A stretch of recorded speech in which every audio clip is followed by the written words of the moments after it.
বাংলাদেশের উত্তরাঞ্চলীয় জেলা কুড়িগ্রামের একটি গ্রাম বড়াইবাড়ি। বাংলাদেশ ভারত সীমান্তের একেবারে লাগোয়া এই গ্রামটি।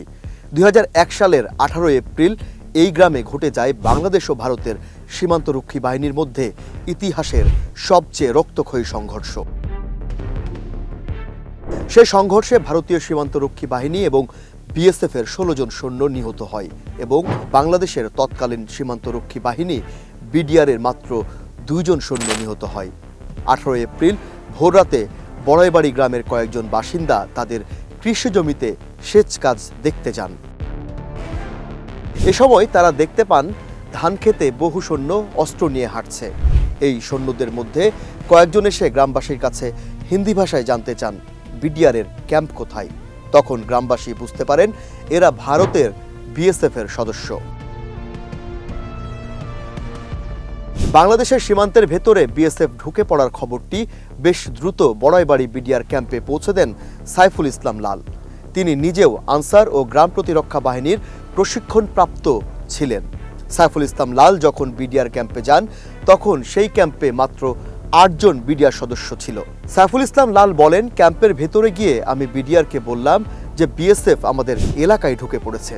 তখন বিডিআর সদস্যরা অস্ত্র নিয়ে প্রস্তুতি নেয়। কিছুক্ষণ পরে আমি প্রস্রাব করার জন্য বাইরে এসে পুকুরের অপর পাড়ে বিএসএফ সদস্যদের দেখি।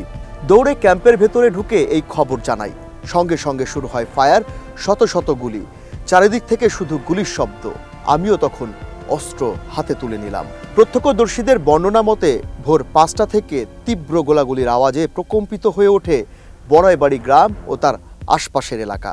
প্রচণ্ড গোলাগুলিতে গ্রামবাসী তাদের বাড়িঘর ফেলে পালিয়ে যেতে থাকে। বিএসএফকে প্রতিরোধ করার জন্য বিডিআরের সহায়তায় আনসার ও গ্রাম প্রতিরক্ষা বাহিনীর প্রশিক্ষণপ্রাপ্ত ১২ জন সদস্য এই প্রতিরোধে যোগ দিয়েছিলেন।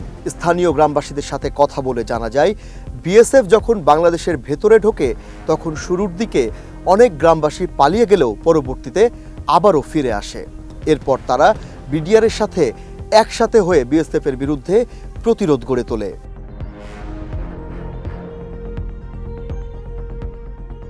ভোর ৫টা থেকে ১১টা পর্যন্ত বড়াইবাড়ি গ্রামে বিভীষিকাময় মুহূর্ত ছিল। দুপক্ষের মধ্যে হয় প্রচণ্ড গোলাগুলি। গ্রামবাসীরা আরও বলেন, ক্যাম্প থেকে তারা দেখেছেন আনুমানিক কয়েকশো বিএসএফ সদস্য বাংলাদেশের ভেতরে প্রবেশ করেছিল। এদিকে বড়াইবাড়ি বিডিআর ক্যাম্পের ৮ জন সদস্য প্রচণ্ড মনোবল এবং সাহস নিয়ে প্রথম ৪ ঘন্টা লড়াই চালিয়ে গেছেন। এরই মধ্যে আশেপাশের আরও ২টি বিডিআর ক্যাম্প থেকে আরও ২০ জন সদস্য বড়াইবাড়িতে আসেন। তারা গ্রামের বিভিন্ন জায়গায় অবস্থান নিয়ে বিএসএফকে প্রতিহত করেন।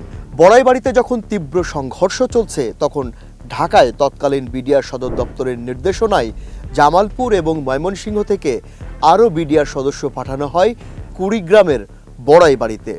ময়মনসিংহ এবং জামালপুর থেকে সকাল 10:30 নাগাদ বিডিআর সদস্যরা বড়াইবাড়িতে গিয়ে পৌঁছান। ১৮ এপ্রিল ভোর ৫টা থেকে সকাল ১১টা পর্যন্ত একটানা গোলাগুলি হয়। এরপর কিছুক্ষণ বিরতি দিয়ে আবারও শুরু হয় গোলাগুলি। এভাবেই ১৮ এপ্রিল সারাদিন এবং রাত গড়িয়ে ১৯ এপ্রিল রাত পর্যন্ত থেমে থেমে গোলাগুলি চলে। বড়াইবাড়ি সংঘাতে ১৬ জন বিএসএফ সদস্যদের মৃতদেহ পাওয়া যায় বাংলাদেশের সীমান্তের ভেতরে। স্থানীয় বাসিন্দা এবং তৎকালীন বিডিআর সদস্যদের দাবি ছিল, সে ঘটনায় বিএসএফের আরও অনেক বেশি সৈন্য মারা গেলেও অনেকের মৃতদেহ তারা ভারতে নিয়ে গেছে। বড়াইবাড়ির বাসিন্দা সাইফুল ইসলাম লাল উল্লেখ করেন, যে ১৬ জন সৈন্যের মৃতদেহ নিতে পারেনি সেগুলো বাংলাদেশের সীমান্তের ভেতরে ধান খেতে পাওয়া যায়। এভাবেই শেষ হয় বাংলাদেশ ও ভারতের সীমান্তরক্ষী বাহিনীর মধ্যে ইতিহাসের সবচাইতে রক্তক্ষয়ী সংঘর্ষ।